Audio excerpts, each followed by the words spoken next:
Bhakti Sandarbha, Sri Caitanya Prabhu Vande Nityananda Sahoditam, Sri Nandanandam Vande Sri Radhika Charanatram, Govijana Swayuta Vrindavana Manoharam. So this is Sunday Satsang, September 14, 2025. We start our satsang by reading some passages from Bhakti Sandarbha, translated and commented by Sri Satyanarayana Das Babaji Maharaj of Jiva Institute in Vrindavan. So, of course, the whole premise of Bhakti Sandarbha, Jiva Goswami has written a very extensive book. It's published in 2 volumes to explain how Bhakti Yoga and Bhakti Bhajan is the main way to turn one's attention towards the absolute truth. Although karma also has that as an objective, and also gyan has that as an objective. But no process of yoga, at least according to Jiva Goswami and his whole backing of Bhagavatam, he quotes all throughout the Bhagavatam to support his premise and his belief, and the truth is that the main samukya, the main form of practice that turns one's attention towards the absolute reality, the absolute source, the absolute truth, is bhakti. He shows that even in karma again, without a mixture of bhakti, they can't get result. And he points out the limitation of karma again. So this is right in the beginning. He says that, in other words, we talk about sambandha abhidaya and prayojana. That is right. So, sambandha means foundation, the basis, the beginning point, the philosophy, the tattva, the basic truths and rules, regulations, etc. That's called sambandha tattva.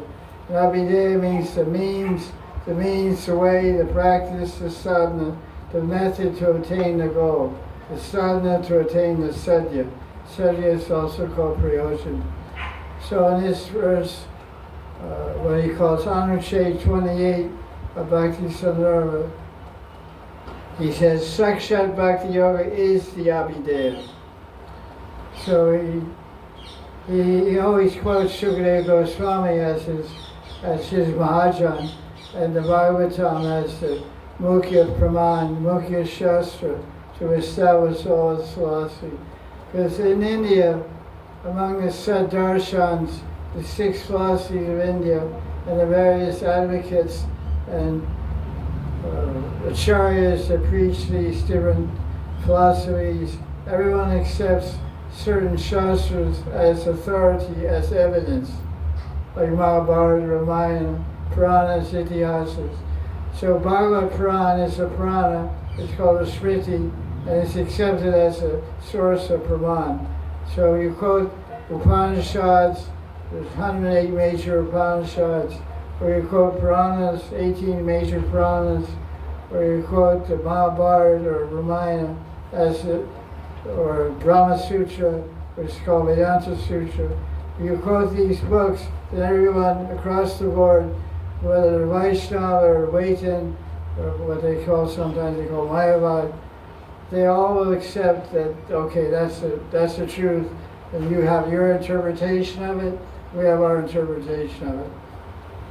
It's like there's a famous yoga school in Hardwar, it's called Chinmayananda Yoga Mission, and they have very great teachers there, and sannyasis, and a whole line of gurus and acharyas. And they give us so many classes on Bhagavatam and Bhagavad Gita. They're famous for giving classes on Bhagavatam and Bhagavad Gita, but it's from a Advaitin viewpoint. That the absolute perfection of Gita and Bhagavatam is merging in Brahman, Brahmasya Mukti. So that everyone accepts your Shastra, but how they explain the Shastra is it's called Dristikon. It's your corner vision. Dristikon. Dristi means vision. In other words, your angle of vision. So we see the Bhagavatam the way Jiva Goswami sees it, that it concludes in a personal absolute truth who's known as Vishnu, Ramakrishna, etc., in the various avatars. And bhakti and love and devotion is the way to attain him.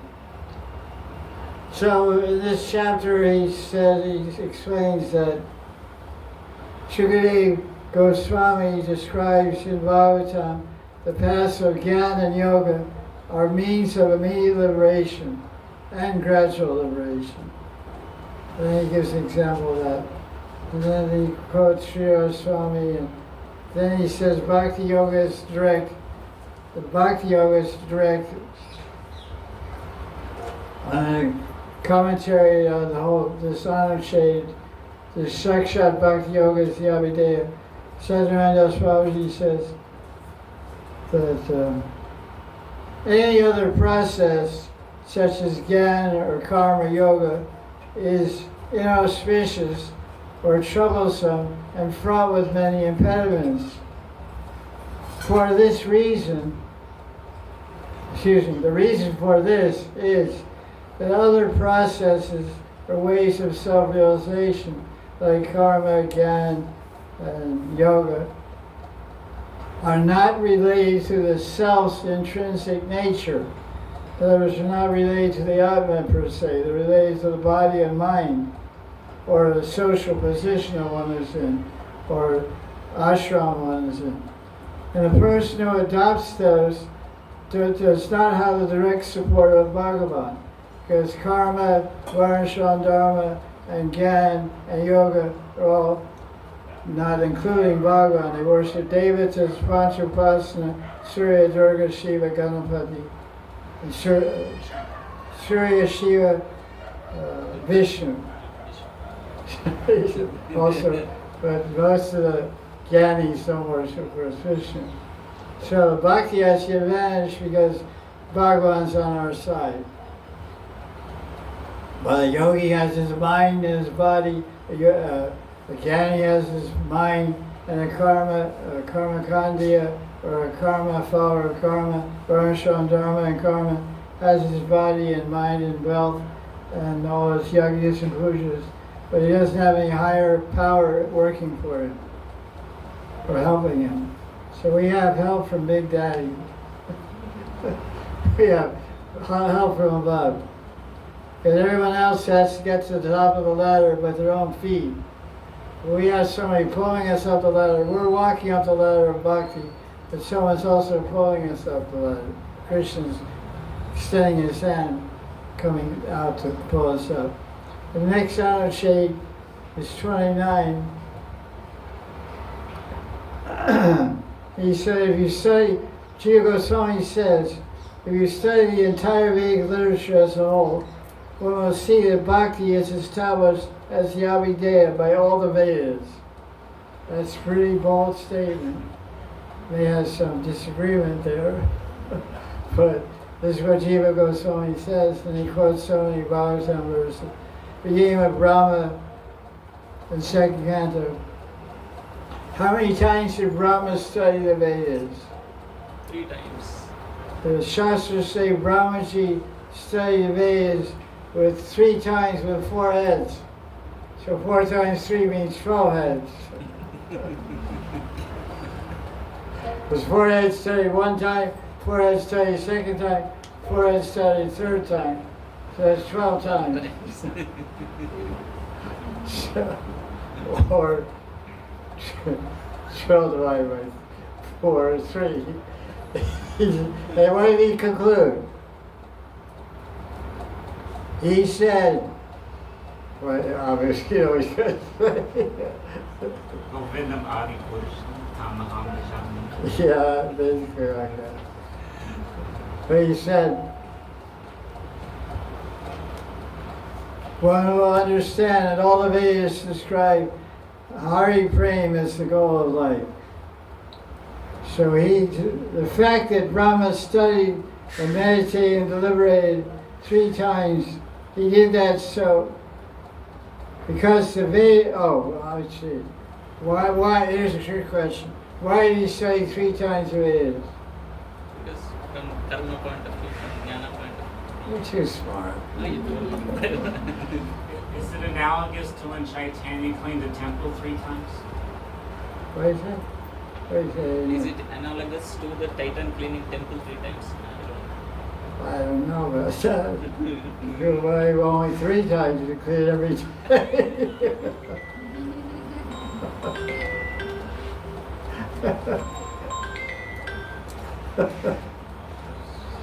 Yeah, that's a stupid question. Yes. So why did he say 3 times? As I said, the Vedas can be understood by 3 visions, 3 ways of understanding. So first way, you study all the Vedas from the karmic viewpoint, understanding everything that's said in the Vedas and the Bhagavatam from the viewpoint of karma. And then you study all Vedas from the viewpoint of gyan. Then you study all the Vedas from the viewpoint of bhakti. And the conclusion was that the essence, what all the Vedas are actually propagating and encouraging and teaching, is bhakti to Hari, Bhagavan Hari.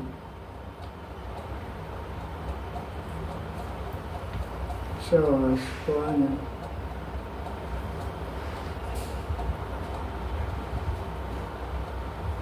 Brahma studied the entire Vedas 3 times to ascertain the most essential means to enable human beings to directly realize the absolute truth. Brahma concluded that the specific process for which divine love, prema for Bhagavan, can be evoked is understood to be Bhakti Yoga. Only through sadhana Bhakti Yoga that prema Bhakti comes to manifest. Because you have to understand also, there's another consideration of any discussion of Shastra and Shastra truth. It's Kalodesha and Patra, the time, the place, and the people, the Patra, the recipients of the knowledge and the truth. So 500 years ago, when Jiva Goswami wrote the Sandarbhas, the main means of self-realization in India was what? Gyan Yoga. Everybody was basically in a waiting, worship Upanishads, Upanishadic viewpoint. Bhakti was hardly anywhere practiced or understood. So Jiva Goswami and the 6 Goswamis had a monumental task left to them and given order directly to them by Caitanya Mahaprabhu, who was the avatar of prema. He was not the avatar of gyan, not the avatar of karma or varnashram dharma. He was the avatar of prem dharma, prem avatar Chaitanya Mahaprabhu. So he started a prem yuga 500 years ago. What did people call that? I mean, it's Kali Yuga, and it goes on for 4 lakhs more years, so many more, thousands, hundreds of thousands of years more of a Kali Yuga. But he initiated a mini Prem Yuga within the context of Kali Yuga. Some people say Sat Yuga, but that doesn't have any Shastra reference for that. 12th canto Bhagavatam, there's a verse by I guess Jiva Goswami, says, where anyone is worshipping Bhagavan and following principles of Dharma, that person is living in Satyuga. So Satyuga is wherever you are, wherever you're surrounding yourself with Vishuddha Sattva and Sattvic good and Sattvic vogue and Sattvic practices and Sattvic behavior engaged in the worship of Bhagavan, that becomes Vishuddha Sattva. It becomes Nirmal Bhakti and Uttam Bhakti, and you're living in Satyuga, you're living in the spiritual world. More than not only Satyuga. Forget about Satyuga, who cares about Satyuga? I don't want to live in Satyuga, I want to live in the spiritual Yuga. I want to live with Krishna and Radharani. And anyone can do that by practicing Bhakti. Krishna is so merciful, Radharani is so compassionate, that anyone wants to worship them, they'll agree to move into your house with you and take over your whole house also. I know one person who was a big big person, a hospital manager of a hospital, and he got preached to by some Krishna bhaktas. He was a Hindu, but he wasn't practicing. This is in America. And they convinced him that he should establish the deity of Krishna and Radharani and offer his food, and you do a little bhakti, add a little bhakti to his life. So he said, well, I'm a little nervous about having deities in my house because all my business contacts are Americans, and I work in a hospital, it's full of Americans, and they come to my house and see these idols, and they don't go over too good. So they said, okay, whatever. So he felt bad, so he made a temple in his closet. Yeah, a walk-in closet. He had a big house, a rich guy actually. But he didn't make any separate arrangements. In the closet, where his 150 pair of shoes were, and all his suits and jackets, was a shelf. They put Radha Krishna in there. And he would go in there and make an offering. And it was still locked up, no one knew about it. So we went there one time. He said, you want to see my deeds? I said, yeah, okay. So I went upstairs to the bedroom, opened the closet. I said, what is this? This is no place. Take them out of here immediately. Put them on at least put them in your bedroom, on your bureau by your mirror. So when you come here, you can look at them. So he said, okay. Hi, Krishna. So he did it. So then about 3 years went by. They invited me for a big program. He said, oh, Swamiji, you haven't talked to you in 2 years. Big change happened, He had a 4-car garage. Pull in a garage for 4 cars.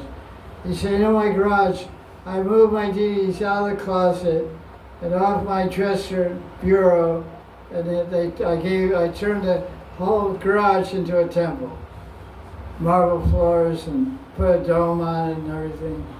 We're having a grand opening, GBC's coming, and this and that, and this group, that group. Please come. Wow, really? So I told the story. It's much to his embarrassment. I said, what should I talk about? They asked me to speak.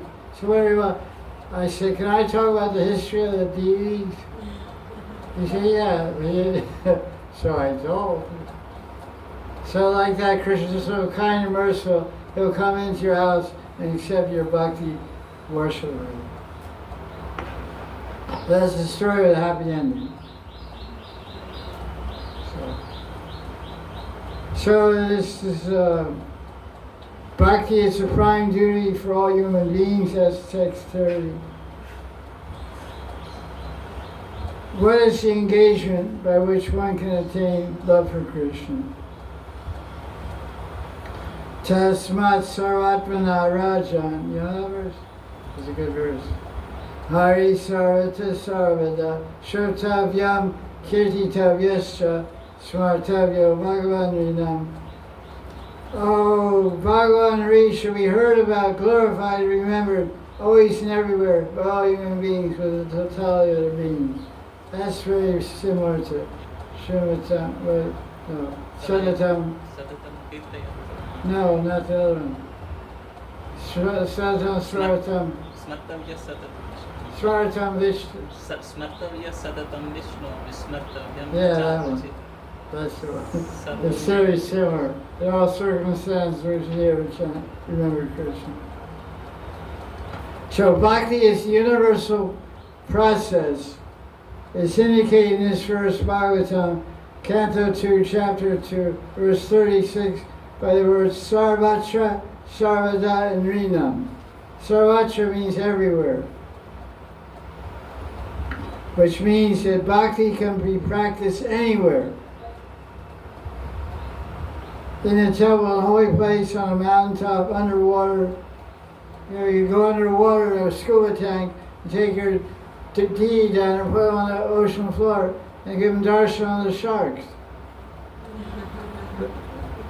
No. You do some water sports.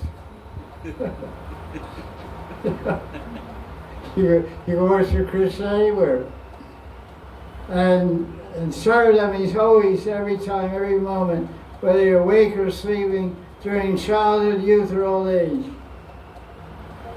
Bhakti is not something to be done only in the mornings or only on Sunday, like Sunday church, right? Or in old age. Rina means human beings. It signifies that bhakti is meant for everyone, irregardless of gender, class, or social status. Bhakti can be undertaken by human beings. Acts of hearing and chanting, remembering, indicate sadhana bhakti in general. This will mature into prema bhakti.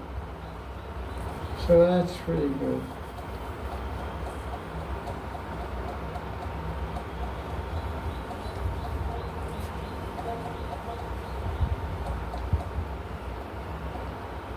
It is observed in Indian culture that people worship many different devatas, like Shiva, Durga, Ganesh.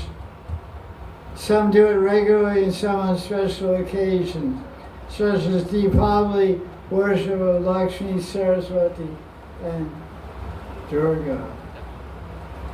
And Ganapati also.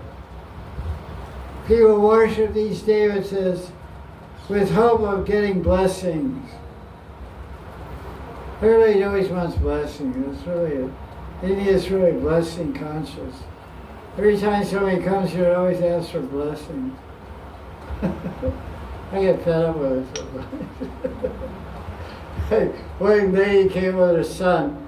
He was finishing high school. And she said, please give my son blessings. I said, are you sure? Yeah, no, you're a famous guy and you're a sannyasi, you can give blessings. And this is our culture in India, we go to holy people, ask for blessings. You must be knowing. Yeah, I know. So what's the big deal? Just give blessings. I said, you're actually sure. You give me free rein to give blessings. Yeah, you give blessings. Okay. Listen, my dear boy. I bless you that you don't become attached to material life at all. You dedicate your entire life to serving Radha and Krishna. And don't take another birth. That's my blessing. And my mother said, oh no, not that. Listen to Pat, get into a good college, get a scholarship to Harvard. I said, come on, I didn't get that myself. I tried, I couldn't even pass the examination. So, you gotta be careful when you ask for blessings. That's the moral of the story. Okay. So this discussion, Jiva Goswami recommends we should worship only Krishna or Vishnu or Ram, no matter what our desires are. Because Bhagavan can fulfill any desire because he has unlimited power.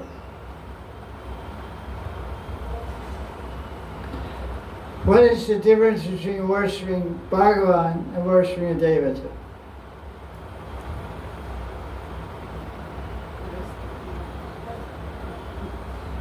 They ask some benefits for themselves, for Krishna. Bhagavan, the results are permanent. The results are temporary. Oh, no. Devatas are limited. That's true, we can't deny it. What's the main difference between worshipping Bhagavan, Vishnu, Krishna, Ram, etc., and worshipping a devata like Shiva? Devata can fulfill material desires. Krishna and Bhagavan can fulfill material desires. But in addition to fulfilling material desires, Bhagavan will give you prema, bhakti, and liberation. And no devata can give you prema, bhakti, or liberation. There's a big difference. You get 2 for 1. Worship Bhagavan, you get 2. You get your material stuff, you get liberated. You worship Deus, you get one thing, the same bondage. That's the thing that Jiva Goswami brings out. The Devas are not independent. The boons they give are ultimately given by Krishna. Satya Shurya Yuktas Tasara Namiyate. Okay, that's what I call walking Bhagavad Gita.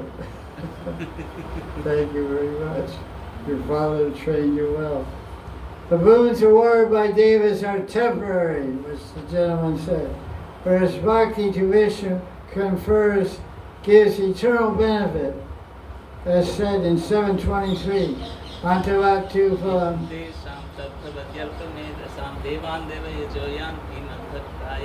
I don't need the Gita, I got my own Gita. The fruit attained by worship of Devas is meager. They have meager intellect, and the fruit is perishable. Worshippers of the Devatas go to the Devatas. Worshippers of Krishna go to Krishna. Okay.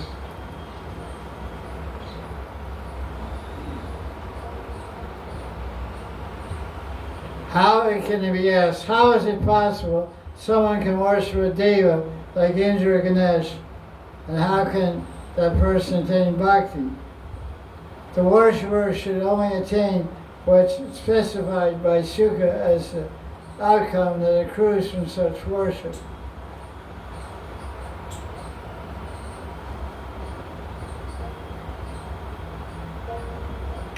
If a worshipper of Shiva or Indra or Ganesh comes in contact with a Krishna Bhakta, then that person may get faith in worshiping Krishna. The example of this is seen in the life of maiden gopis, Kanya Kumaris, who worshiped Caitanya, and by doing that they got Krishna.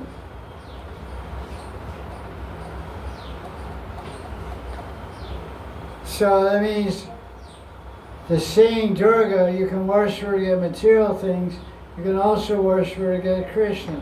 That's why when we tell people they want to get Krishna, we tell them to worship Shiva. In what form? Gopeshwar Mahadev.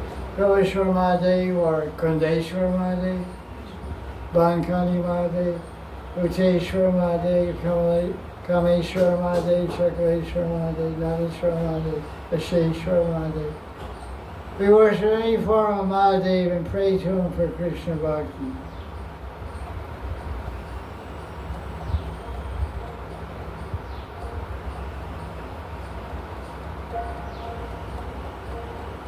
That's pretty good. Worship of the Devas to get a material boon will only give that result. But if you associate it with devotee, then you get the idea that the Deva is a manifestation of Bhagavan, or is actually a devotee of Bhagavan. Then the person will worship the Devas to give up material desires and attain bhakti. Okay, I think that's enough for now.